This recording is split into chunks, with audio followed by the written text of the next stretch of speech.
దివ్య భారతి గారు చనిపోయి 33 సంవత్సరాలంట ఈ రోజుకి. అంటే సూసైడ్ నోటు లాంటివేవి దొరకలేదు అక్కడ. అతనితో ఒక ప్రేమ వ్యవహారం ఉంది ఈవిడికి అని కొద్ది మందికి మాత్రమే తెలుసు. ఆ ఘర్షణకి కారణమైన వ్యక్తి మీద 302 బుక్ చేయాలి కదా అనేది ఇవన్నీ ఒక వంతు అయితే, దివ్యభారతి తన గ్లామర్‌తో జనాల్ని థియేటర్ల వైపు పరుగులు పెట్టించిన సందర్భాన్ని కూడా గుర్తుంచుకోవాలి. ఏదో జరిగింది, వాంటెడ్‌గానే చంపేశారు అనేటువంటి భరద్వాజ గారు దివ్య భారతి గారు చనిపోయి 33 సంవత్సరాలంట ఈ రోజుకి. అవును. అంటే కొన్ని కొన్ని ఇన్సిడెంట్లు అలా ఉండిపోతాయి. అది మిస్టరీ అంటారా? లేకపోతే ఇప్పటికీ మిస్టరీ అని చెప్పి చాలామంది మాట్లాడుతుంటారు. మిస్టరీ అంటే పర్టికులర్‌గా అది హత్య, ఆత్మహత్య అనే విషయంలో ఒక గందరగోళం ఉంది. హ్మ్. అంటే సూసైడ్ నోటు లాంటివేవి దొరకలేదు అక్కడ. అంటే సర్కమ్‌స్టాన్షియల్ ఎవిడెన్సెస్ అంటారు. హ్మ్. ఈ సర్కమ్‌స్టాన్షియల్ ఎవిడెన్సెస్ ఏవి దొరక్కపోవడంతో ఎవరిని అరెస్ట్ చేయాలో, ఎవరి మీద కేసు నడపాలో తెలియనటువంటి ఒక గందరగోళం పరిస్థితి. సో, అది ప్రమాదవశాత్తు జరిగినటువంటి మరణం కింద నిర్ధారించడం జరిగింది. హ్మ్. కానీ దాని వెనకాల చాలా రీజన్స్, అంటే అవతల పర్సన్ వైపు వేళ్ళు చూపిస్తున్నటువంటి సందర్భం అయితే ఉంది. ఓకే. షాహిద్ ప్రొడ్యూసర్ అతను. హ్మ్. అతనితో ఒక ప్రేమ వ్యవహారం ఉంది ఈవిడికి అని కొద్ది మందికి మాత్రమే తెలుసు. ఓకే. అలాగే తనతో మ్యారేజ్ చేసుకుంది. అది కూడా అందరిని పిలిచి చేసుకున్నటువంటి వ్యవహారం కాదు. ఆవిడ అపార్ట్మెంట్‌లో జరిగినటువంటి ఒక క్లోజ్డ్ సర్క్యూట్ హ్మ్. దీనిలో ఆ పెళ్లి అనేది జరిగింది. అది జరిగిందని అప్పుడు నిర్ధారించారా? ఆ! అప్పట్లో పుకార్లా? అతను అక్కడే ఉండేవాడు. హుహు. ఆ ప్లాట్‌లోనే ఉండేవాడు. హుహు. ఇలా నడుస్తున్నటువంటి టైంలో ఒకరోజు రాత్రి ఏదో ఘర్షణ జరిగింది. ఆ ఘర్షణ సందర్భంగా ఆవిడ అక్కడి నుంచి హ్మ్. కింద పడిపోయింది. పడిపోవడం అనేది సూసైడ్ అని కొంతమంది అంటారు. కాదు, అతను ప్రమేయం ఉంది. హ్మ్. అంటే ఒక రకంగా ఆత్మహత్య అనుకున్నప్పటికీ ఏదో జరిగింది, జరగటం, ఆత్మహత్యలన్నీ హత్యలే అనేటువంటి ఒక సిద్ధాంతం ఉంది. అదే ఏదో ప్రేరేపించింది ఆమెను అదే ఆత్మహత్యకి. ప్రేరేపించటానికి ఆవిడని ఆ స్థాయి ఎమోషన్‌లోకి తీసుకువెళ్ళటానికి తగినటువంటి ఘర్షణ ఏదో జరిగిందక్కడ. ఆ ఘర్షణకి కారణమైన వ్యక్తి మీద 302 బుక్ చేయాలి గదా అనేది ఒక నినాదం ఉంది అప్పటినుంచి. హుహు. కానీ జరగలేదది. జరగలేదు. అది మిస్టీరియస్ డెత్‌గానే మిగిలిపోయింది. అంటే పోలీసు వారి వెర్షన్ ఏంటంటే సర్కమ్‌స్టాన్షియల్ ఎవిడెన్సెస్ ఏవి దొరకలేదు మాకు అని ముగించారు. ఇలాంటి సందర్భాలు చాలా ఉన్నాయి. మనకి 'ఫటాఫట్ జయలక్ష్మి' చనిపోయింది. ఆ వ్యవహారంలో కూడా మనకేవి హ్మ్. ఎవరిని అరెస్టులు చేయటము, కేసులు నడిపిన చరిత్ర ఏమీ లేదు. ఎవరు ప్రోద్బలం చేశారు, ఆవిడెందుకు ఆ నిర్ణయం తీసుకుంది అనే దిశగా పరిశోధన కూడా జరగలేదు. హ్మ్. ఇక్కడ కూడా అలాగే జరగలేదు. చాలా ఇలాంటి ఆత్మహత్యలు ఇలా అర్ధాంతరంగా ముగిసిపోయినాయి. పైగా దివ్యభారతి కెరియరు చాలా అద్భుతంగా ప్రారంభమైంది. అవును. అది హిందీలో మొదలైంది, కానీ నిజానికి ఆవిడకి గుర్తింపు ఇచ్చింది తెలుగు పరిశ్రమే. హ్మ్.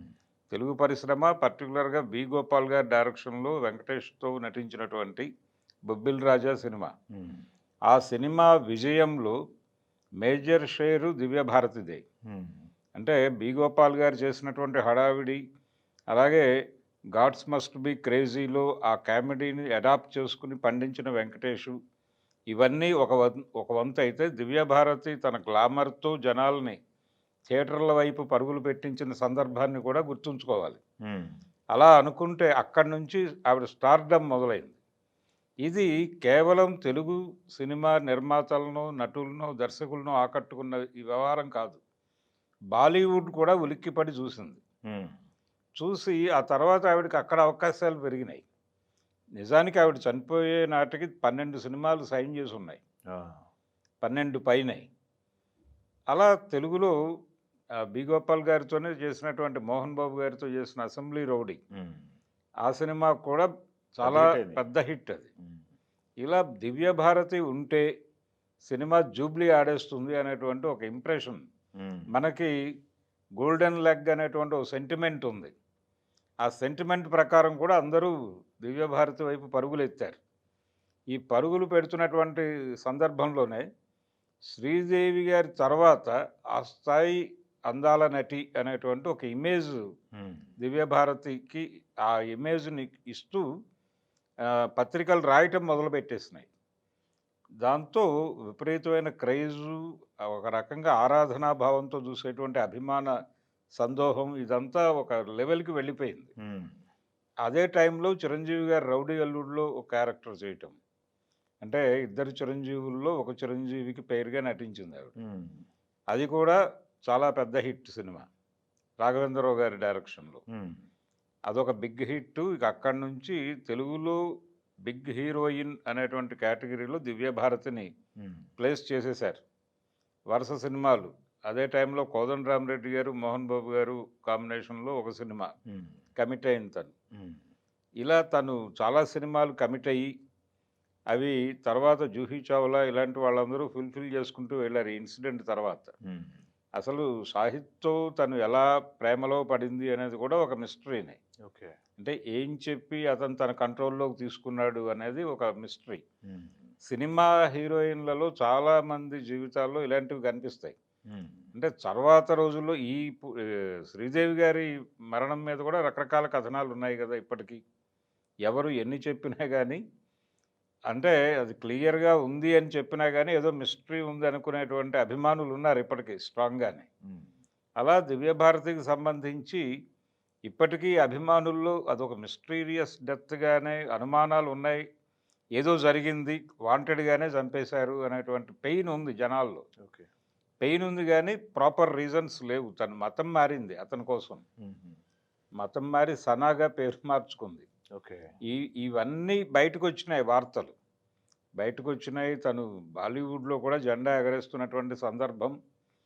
తను వెళ్ళిపోయిన తర్వాత ఆవిడ చేస్తూ ఉన్నటువంటి సినిమాలు కూడా అప్పటికింకా ప్యాచ్ వర్కులు అవి జరగాల్సిన పరిస్థితి.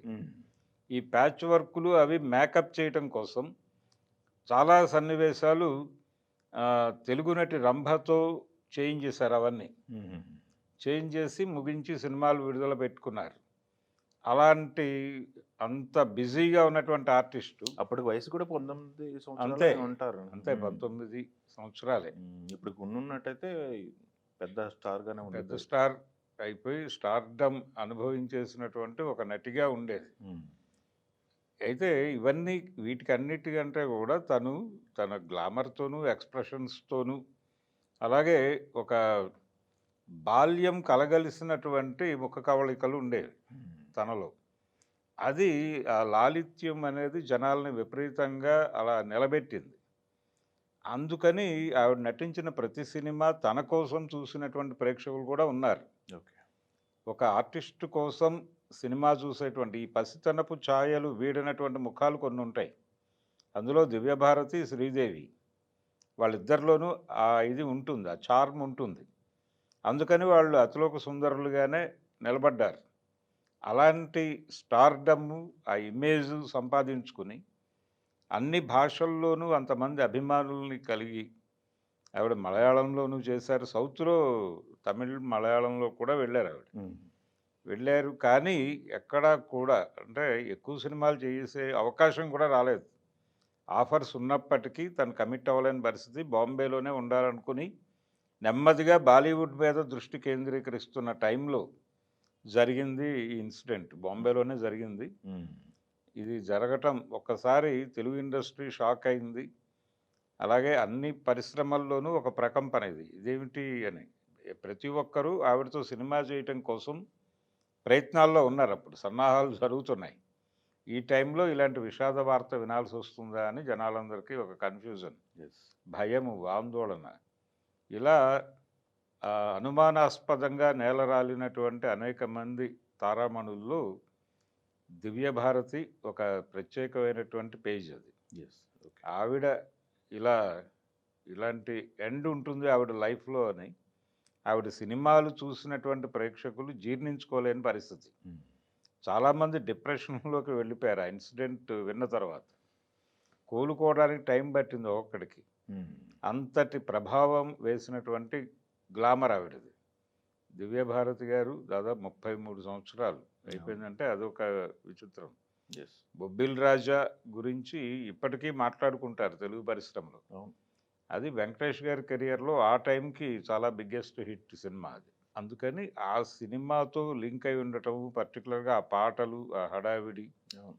అలాగే 'రౌడీ అల్లుడు' ఆ పాటలు, 'అసెంబ్లీ రౌడీలో' సన్నివేశాలు, ఆ తర్వాత 'చిట్టెమ్మ మొగుడు' అనే సినిమాలో కూడా మోహన్ బాబుతో చేసిందావిడ. హ్మ్. కోదండరామిరెడ్డి గారి డైరెక్షన్‌లో. ఇలా ఈ సినిమాల పరంపర ఇవన్నీ అలా గుర్తుండిపోయేటువంటి నటి. యెస్. ఇప్పటికీ ప్రేక్షకుల స్మృతి పథంలో 'దివ్యభారతి' ఉంది. ఓకే. Thank you. ఉంది. ఆవిడకి ఇప్పటికీ ఆ డేస్ ఆవిడ జన్మదినానికి, అలాగే హ్మ్. ఆవిడ చనిపోయిన రోజు ఆ వర్ధంతికి నివాళులర్పించే వాళ్ళు ఉన్నారు ఇంకా అభిమానులు. ఓకే. ఇంతమంది అభిమానుల్ని బాధపెట్టి అలా వెళ్ళిపోయింది ఆవిడ అర్ధంతరంగా. ఓకే. చాలా చిన్న వయసులో. యెస్. అప్పుడే ఎంటర్ అయ్యి, అప్పుడే తన ప్రతిభతో తనకంటూ ఒక రాజ్యాన్ని క్రియేట్ చేసుకుంటున్న టైంలో వెళ్ళిపోవటం అనేది హ్మ్. నిజంగానే బాధాకరం.